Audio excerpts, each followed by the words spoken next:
5 September শুক্রবার সন্ধ্যায় রাজধানীর কাকরাইলে জাতীয় পার্টির কেন্দ্রীয় কার্যালয়ে আবারও হামলা, ভাঙচুর এবং অগ্নিসংযোগ করা হয়েছে। এদিন গণ অধিকার এর সভাপতি নুরুল হক নুরুর উপর আইনশৃঙ্খলা বাহিনীর হামলার ঘটনায় দায় নিয়ে স্বরাষ্ট্র উপদেষ্টার পদত্যাগ সহ 3 দফা দাবিতে শাহবাগে জাতীয় জাদুঘরের সামনে সংহতি সমাবেশ করে দলটির নেতাকর্মীরা। পরে তারা পল্টনে নিজেদের কেন্দ্রীয় কার্যালয়ের দিকে রওনা হন।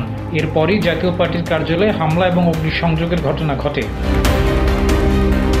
হামলার আধা ঘন্টা পর সেখানে পুলিশ গেলে পরিস্থিতি উত্তপ্ত হয়ে ওঠে। পরিস্থিতি নিয়ন্ত্রণে পুলিশ জলকামান থেকে পানি, সাউন্ড গ্রেনেড নিক্ষেপ করে। এতে উত্তেজিত জনতা আরও বেপরোয়া হয়ে ওঠে। পরবর্তী সময়ে ধীরে ধীরে জাপার কার্যালয় থেকে বিক্ষুব্ধদের সরিয়ে দেয় পুলিশ।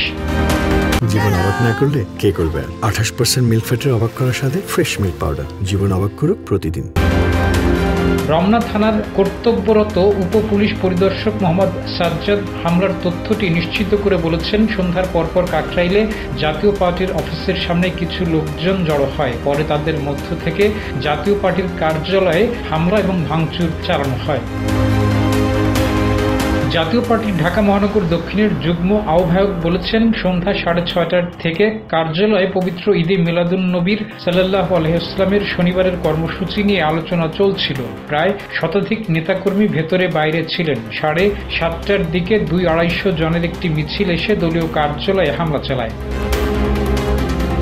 জাতীয় পার্টির এক কর্মী জানিয়েছেন, 3টি কক্ষের 2টি কক্ষে পাঠাগার ছিল, সব বই পুড়ে গেছে। গত 31 আগস্ট জাতীয় পার্টির কার্যালয়ের সামনে গণ অধিকার পরিষদের মিছিল নিয়ে যাওয়ার সময় জাপা নেতাকর্মীদের সঙ্গে গণ অধিকার নেতাকর্মীদের সংঘর্ষ হয়। সেদিনও জাপা কার্যালয়ে আগুন দেওয়া হয়।